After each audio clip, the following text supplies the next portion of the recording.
Hai, apa kabar? Nama saya Nico Mediongkere, VP Research and Analysis di PT Volbury Asia Futures. Welcome to Volbury News. Hari ini saya ingin menyampaikan laporan research terbaru kami mengenai Has the new bull market in gold started?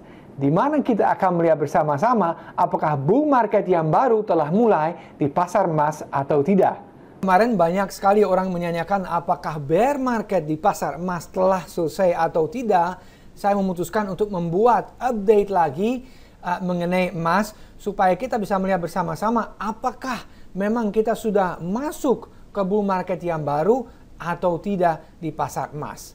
Nah, kalau kita misalnya melihat ke belakang apa yang telah terjadi, kita melihat bear market yang berlangsung dari September 2011 hingga sekarang itu berlangsung selama 52 bulan dan turun sekitar 44,1%. Nah, kalau kita membandingkan itu dengan rata-rata di 5 bear market sebelumnya, kita melihat rata-rata berlangsung 47 bulan. Jadi boleh dikatakan bear market yang sekarang sedikit lebih lama ketimbang rata-rata dan penurunannya rata-rata 44%. Jadi hampir sama ya sekarang penurunannya dengan rata-rata. So, boleh disimpulkan bahwa bear market yang telah selesai atau masih berlangsung pada saat ini itu rata-rata ya. Nah, lalu kalau kita melihat kemarin terjadi sesuatu yang menurut saya cukup mencolok, di mana pada hari Kamis tanggal 11 Februari emas mengalami kenaikan terbesar sejak November 2008 dan sekaligus mencapai level tertingginya dalam setahun.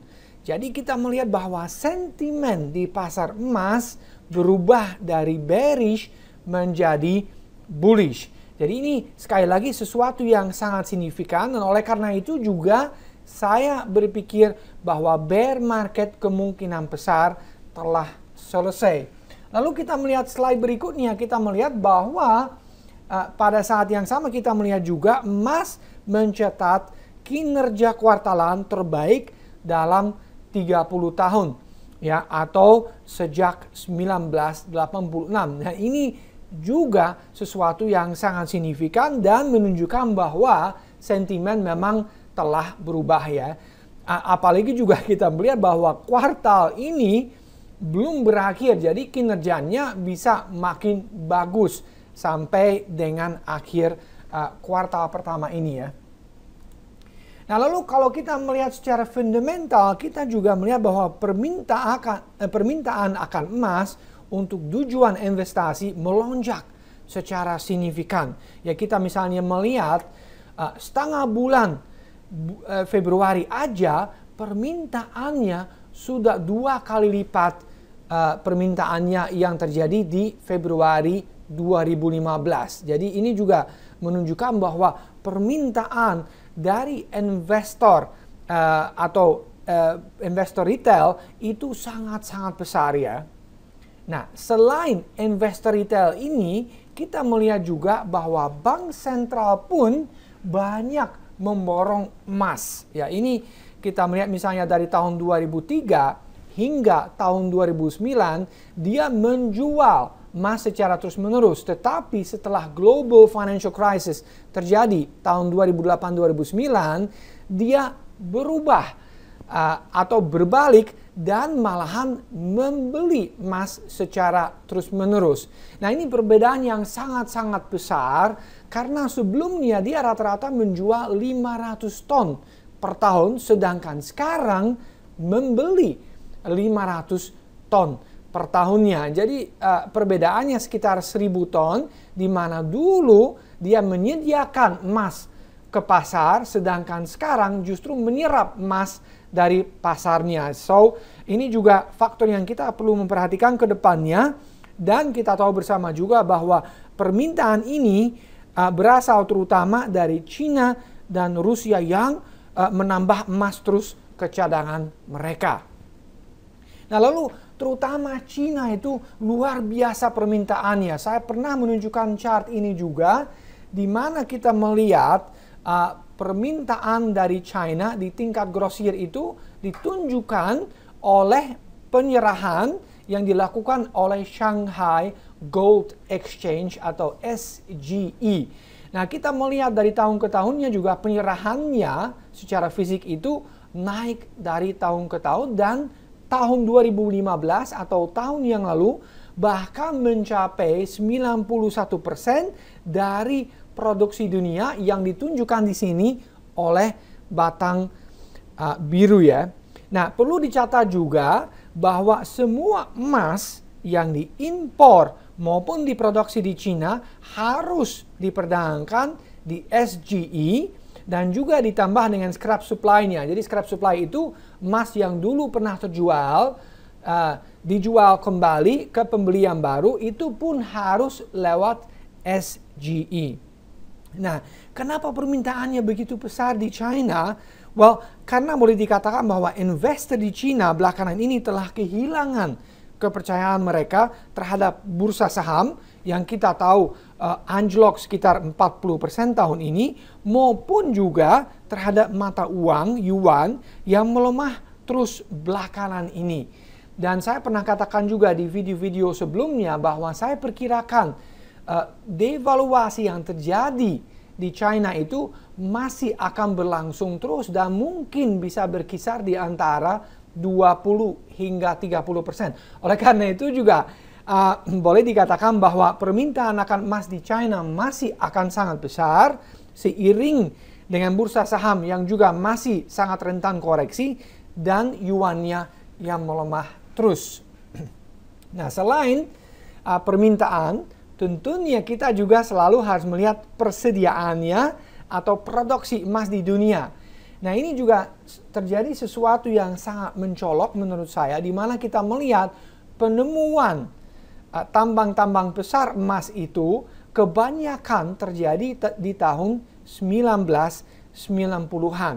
Nah, meskipun harga emas itu naik secara besar-besaran di antara tahun 2001 hingga 2011, di mana harga emas itu naik dari $300 per troy ounce ke sekitar $1.900 per troy ounce, kita melihat bahwa penemuan itu sebetulnya tidak seberapa ketimbang misalnya tahun 1990-an. Dan perlu diketahui juga oleh Anda bahwa dari penemuan emas hingga produksi pada umumnya dibutuhkan 10 tahun. Jadi boleh dikatakan bahwa kita sekarang menikmati produksi dari emas yang ditemukan pada tahun 1990-an.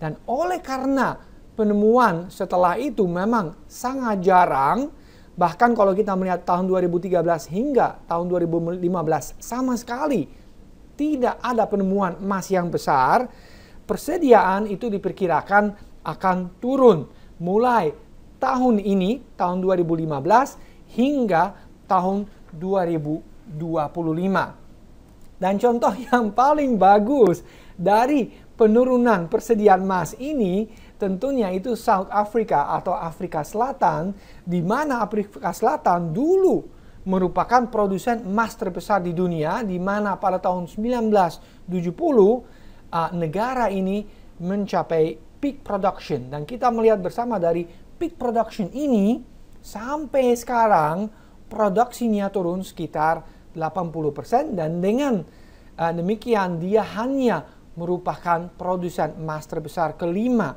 sekarang dari produsen terbesar di dunia dulu.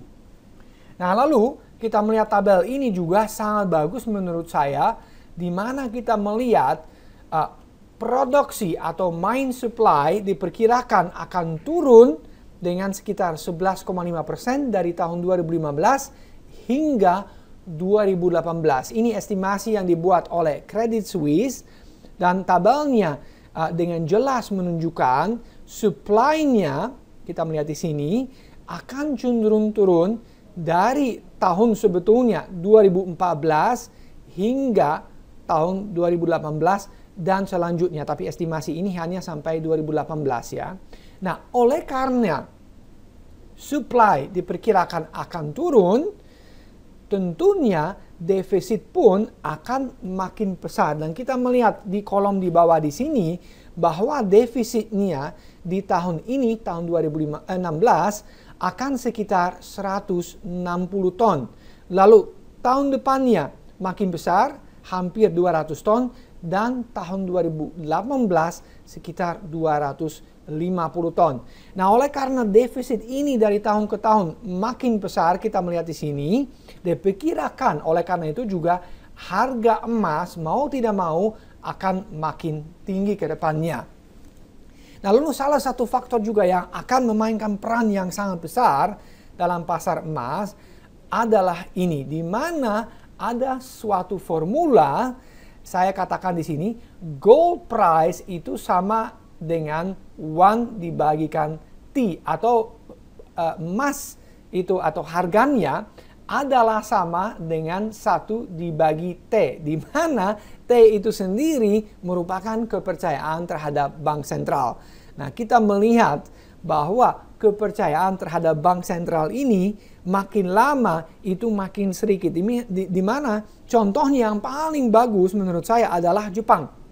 Jepang kemarin menurunkan suku bunga dan malahan membuatnya negatif dengan harapan bahwa yen-nya akan makin melemah. Tapi ternyata apa yang terjadi?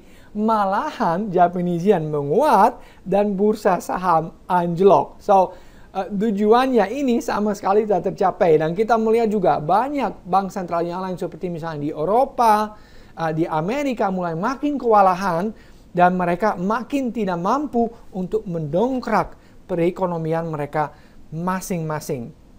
Nah, dengan adanya negative interest rate ini, itu akan makin mendongkrak harga emas ke depannya. Kenapa demikian? Karena memang kita tahu bahwa emas tidak memberikan dividen atau suku bunga, tetapi emas juga tidak menghukum, tanda kutip, pemiliknya untuk menyimpannya seperti uang di deposito.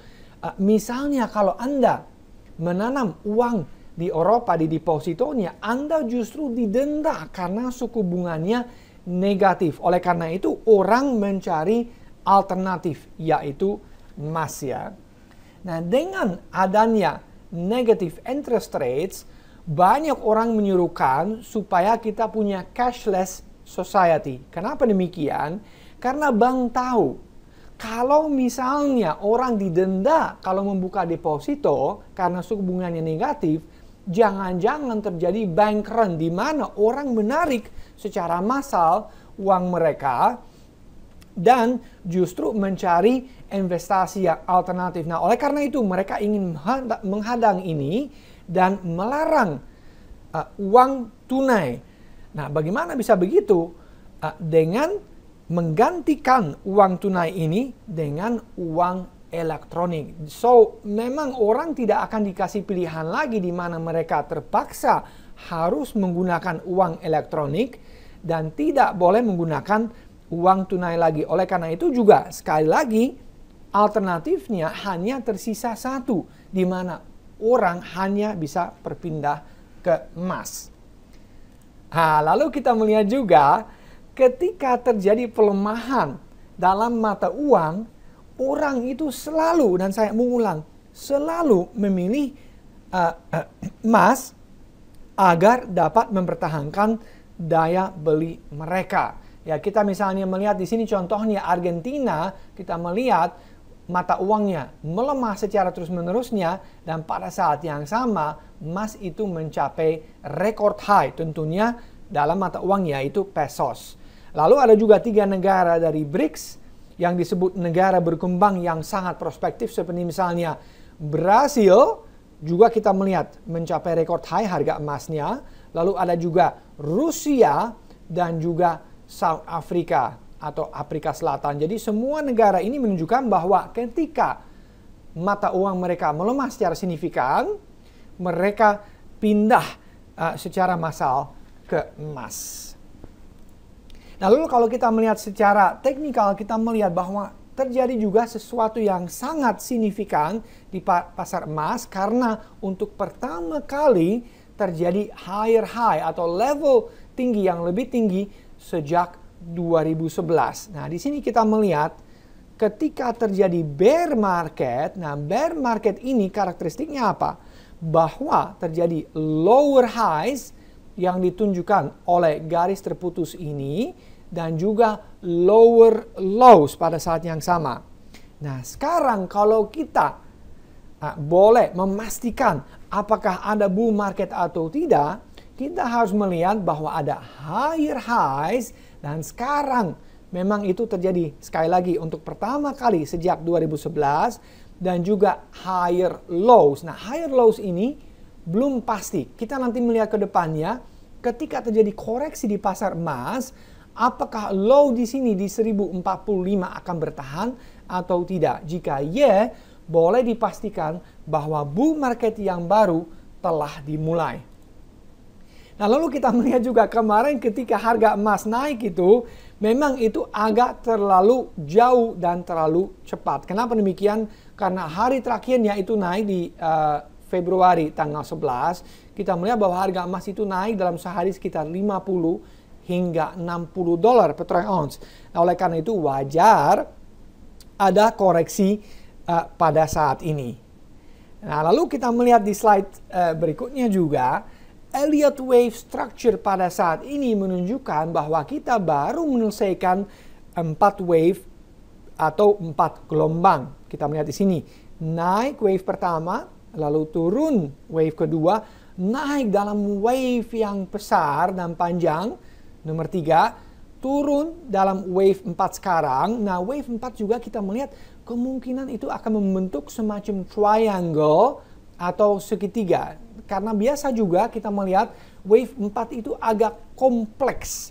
Ya, jadi saya tidak terkejut bahwa kita agak bolak-balik di sini dalam wave 4, tetapi nanti seharusnya masih ada wave 5 naiknya. Nanti slide berikutnya akan saya tunjukkan targetnya kira-kira berapa, dan nanti baru setelah wave 5 selesai, kita akan koreksi dalam A, B, C. Dan C ini seharusnya bisa bertahan di atas 1180 sampai 1200.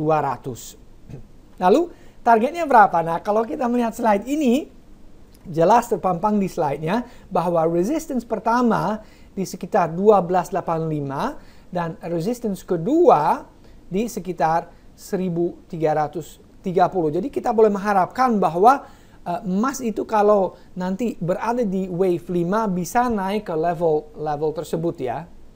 Lalu saya ingin mengakhiri presentasi ini dengan quote atau kutipan dari Egon von Greyerz yang merupakan fund manager di Swiss dan juga sangat terkenal di dunia emas, di mana dia mengatakan sesuatu yang penting, yaitu dia mengatakan hanya 0,5% dari semua aset keuangan diinvestasikan di emas pada saat ini. Bayangkan, jadi masih banyak sekali investor sama sekali tidak punya emas atau belum sama sekali berinvestasi di pasar emas. Oleh karena itu, ketika harga emas nanti melonjak ke depannya, ya, jangan-jangan emas itu sama sekali tidak tersedia. Ya, kenapa demikian? Karena kalau misalnya Anda sudah punya emas dan Anda kira-kira sudah memperkirakan harga emas akan melonjak, apakah Anda akan jual atau tidak? Kemungkinan besar tentunya tidak.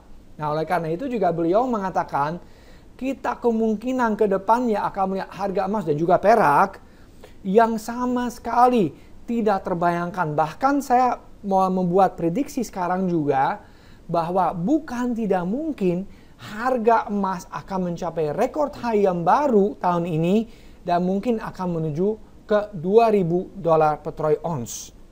Jadi untuk merangkum kembali, kita melihat bahwa secara fundamental permintaannya makin naik ke depannya, sedangkan persediaannya makin akan turun. Dengan demikian kita juga bisa menyimpulkan bahwa harga cenderung akan naik secara terus-menerus dalam beberapa tahun ke depannya.